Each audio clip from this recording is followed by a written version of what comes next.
Hoy, en Desde la Sombra, Estados Unidos fueron concebidos por los padres fundadores como un gobierno del pueblo, por el pueblo y para el pueblo. Una república, como dijo Benjamin Franklin, si se puede mantener. Hoy, la república se ha transformado en un imperio desenfrenado a cargo de supervisores corporativos utilizando todos los medios a su alcance para aumentar su poder, sus ganancias y su prestigio.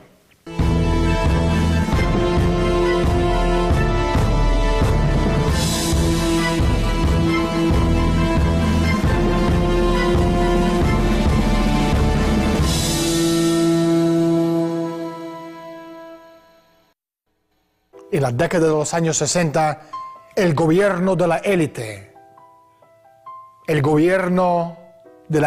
gobernante, complejo militar e industrial, anunció su presencia a través de una serie de asesinatos sin precedentes. Primero, el presidente John F. Kennedy, después Malcolm X, después Robert F. Kennedy y el doctor Martin Luther King.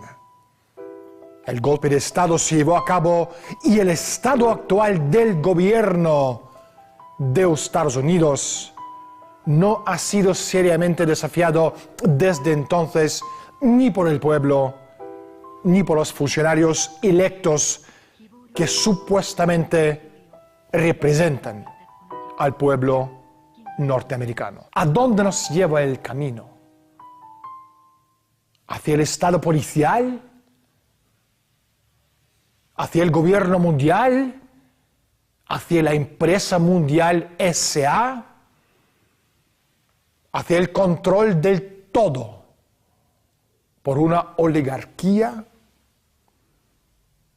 Hoy, en Desde la Sombra, hablaremos con uno de los abogados más temidos de los Estados Unidos, temidos por la élite. Un hombre que demostró en el tribunal de Tennessee que James Earl Ray no le mató a Martin Luther King. Su nombre es Barry Bacharach. Y vamos a estar con él en un minuto, pero primero salimos a la calle y preguntamos a la gente su opinión sobre el estado de la Unión Norteamericana. No tengo ni idea. Además lo escuché ayer en un programa de aquí de España, el nombre, pero no te puedo decir ahora mismo. Yo no sé, decían que era Oswald. Fueron varios hermanos los que fallecieron, ¿no? Fueron 2 o 3. ¿Fue la mafia la que lo mató? Desde una calle, o sea, desde un edificio con un rifle. Sí, creo que sí que vivo. Ya lo matarán, les llegará como a todos. Bueno, pues eso todavía no está muy claro. Bueno, siempre la ha sabido, la sabrá. ¿Qué quiere que le diga? Pues sí. Pues sí, claro que sí. Vamos a ver. Es que el gobierno no está formado por una persona, está formado por varias personas y cada uno tiene una leche, tiene una forma de ser. Hombre, eso son cosas, yo creo que no. Puedo pensar cualquier cosa. Un gobierno, pues hasta ahí podrías llegar. Mire, yo de la política no me extraña nada. Barry, bienvenido Desde la Sombra. ¿Cuándo fue y quién sembró las semillas del actual sistema del gobierno de Estados Unidos? Muchas gracias y agradezco la oportunidad. Las semillas de la forma actual de nuestro Estado se sembraron a finales de la Primera Guerra Mundial y a principios de la Segunda, cuando las grandes empresas empezaron a controlar el país en el sentido de aprovechar su dinero y sus fondos. Eran los Ford, los DuPont, los Dallases, que tenían muchos lazos con Hitler y su gobierno. Proporcionaron mucha ayuda a Alemania nazi durante la Segunda Guerra Mundial, hasta el punto de que el presidente Roosevelt quiso juzgarles por traición. Pero esto fue la semilla de por qué nuestro gobierno se convirtió en un gobierno para la industria y para la élite, en lugar de ser un gobierno para el pueblo. Uno de los mejores ejemplos de esta colaboración es el banco Chase, más tarde conocido como Chase Manhattan Bank, de la familia Rockefeller. El alcance de la colaboración de Chase con los nazis es verdaderamente asombroso.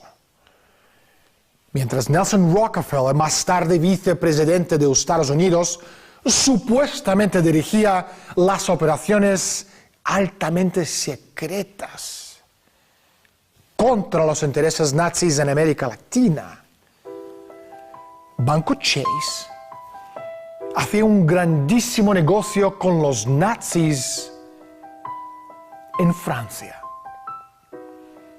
No solo eso, sino que los nazis estaban ansiosos por mantener Banco Chase abierto en Francia durante la ocupación y tomaron medidas excepcionales para proporcionar fuentes de ingresos al banco.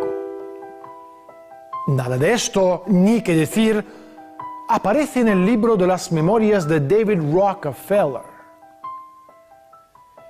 De acuerdo con documentos de 1973 de la corporación Thyssen, Banco Chase, en secreto, posee casi un tercio de la corporación ThyssenKrupp, el más rico conglomerado de Europa.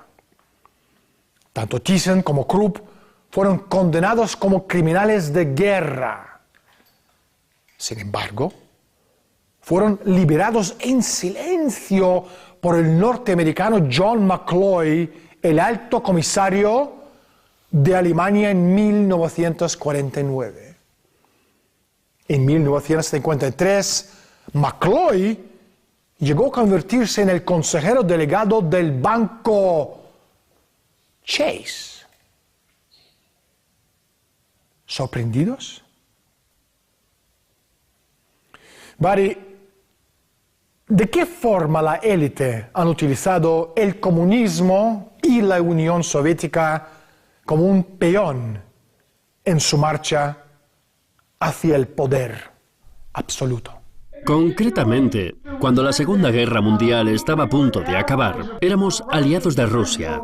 Y lo habíamos sido durante la guerra, pero personas como los Dallases y otras emplearon la amenaza del comunismo para que el gobierno se volviera en contra de Rusia y fomentara la salvación y acogida de muchos criminales de guerra de la Alemania nazi. Así, abrieron la puerta para que muchos de ellos acabaran en América del Sur o simplemente en Estados Unidos. Es muy sorprendente enterarse de cuánta gente asistió y prestó su ayuda en esto. Creo que si muchos estadounidenses supieran la verdad, se quedarían con la boca abierta al saber que muchos hombres importantes de este país ayudaron a la Alemania nazi, la cual mataba a muchos soldados estadounidenses. De los 15.000 criminales de guerra nazis, las autoridades estiman que han vivido en los Estados Unidos, menos de un centenar recibieron alguna sanción leve del Departamento de Justicia. La élite de los Estados Unidos era muy buena en ocultar sus conexiones nazis. Muchos de los voluntarios estadounidenses que se quedaron para ayudar a dirigir la ocupación de Alemania de posguerra hicieron lo único que les exoneraría en los anales de la historia. Simplemente hicieron desaparecer los archivos capturados del Tercer Reich. El servicio de inteligencia del Departamento de Estado fueron los autores intelectuales de esa conspiración. Los protagonistas clave: George Kennan, autor de la famosa doctrina de la contención, y su amigo Gustav Hilger, el enlace entre la Oficina de Relaciones Exteriores de Alemania y los escuadrones de la muerte de la SS. A ver si me explico.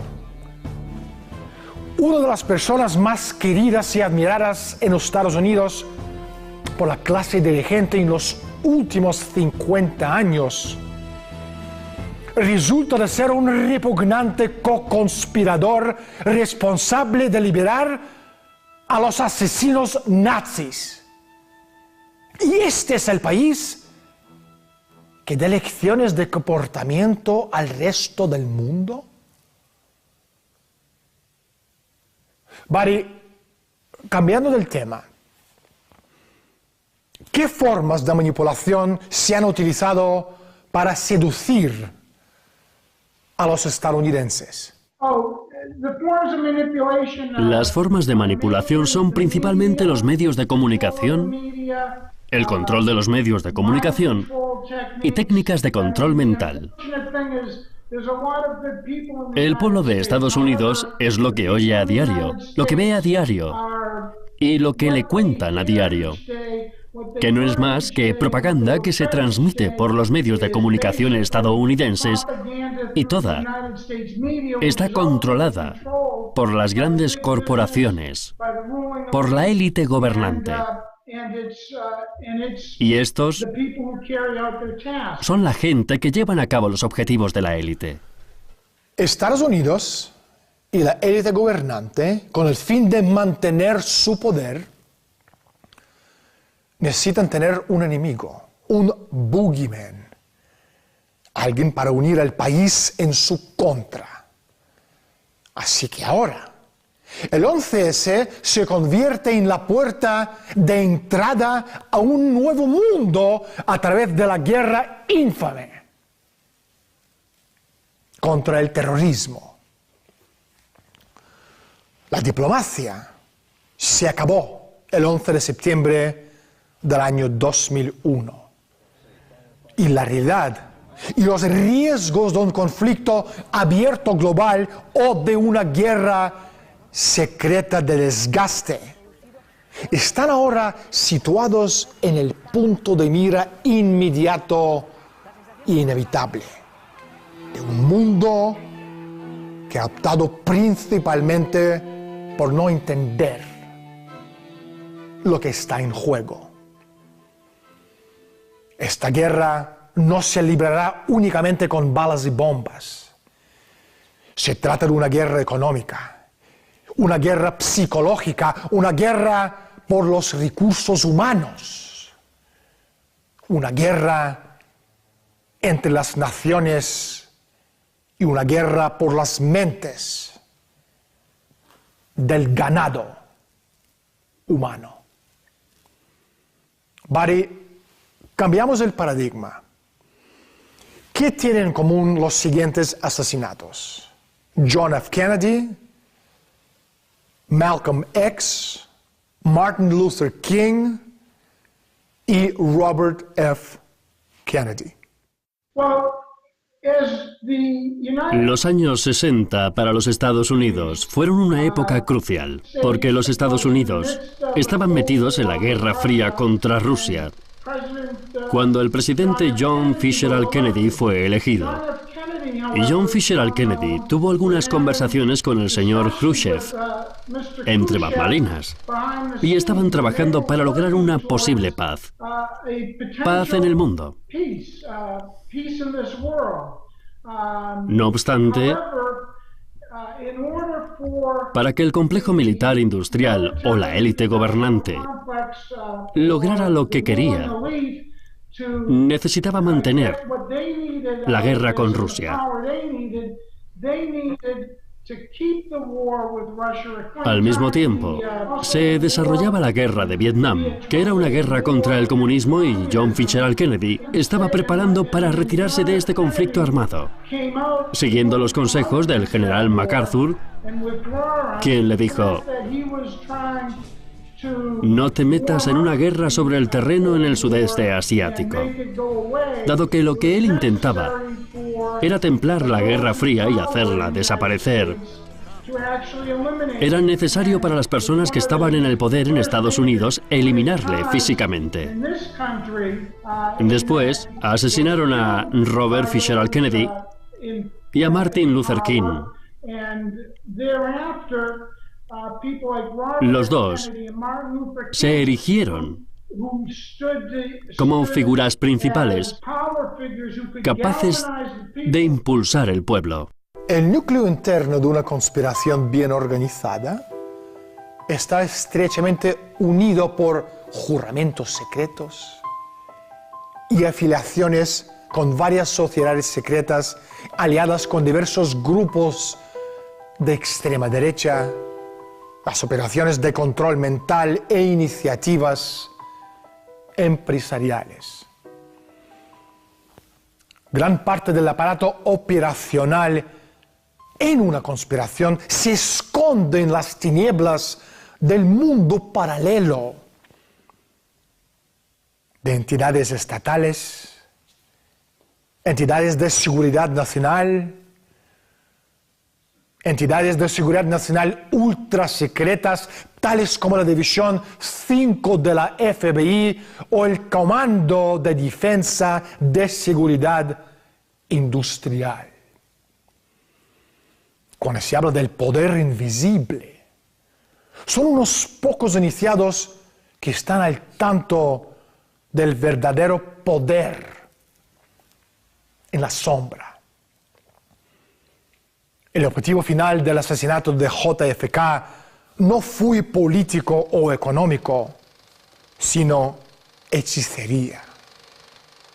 Hacerse con el control de la mente, de los sueños de una generación de norteamericanos e imponer por fuerza las mentiras, la crueldad y la degradación. Algo murió en el pueblo estadounidense aquel 22 de noviembre de 1963. Llámalo el idealismo, la inocencia o la búsqueda de la excelencia moral. Es la transformación de los seres humanos, que es la auténtica razón y el motivo del trágico asesinato de Kennedy. Barry, lo que has sido capaz de conseguir tú en el juicio póstumo de James Earl Ray, 35 años después del asesinato de Martin Luther King, causó terror y pánico en las altas esferas del poder. Para nuestros oyentes, ¿qué papel determinante jugaste tú en el caso de Martin Luther King? El hermano de James Earl Gray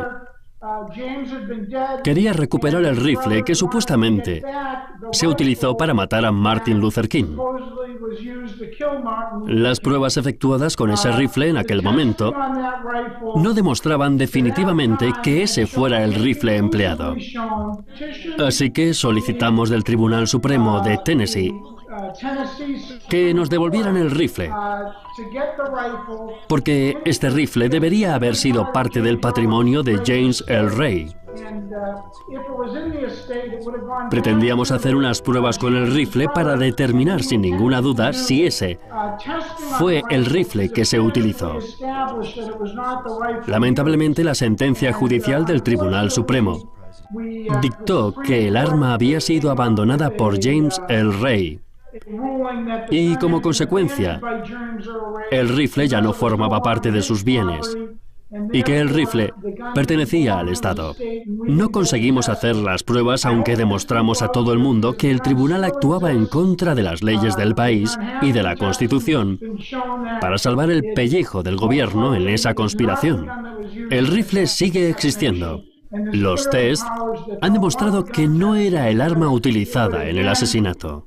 Es evidente que el poder no quería que se efectuaran esas pruebas porque hubieran demostrado que James Earl Ray no mató a Martin Luther King, sino que fue asesinado a consecuencia de un complot entre altos cargos del Estado. Barry, ¿qué has aprendido en general sobre el sistema judicial del país después de ser testigo directo de tantas conspiraciones espeluznantes perpetuadas por el gobierno?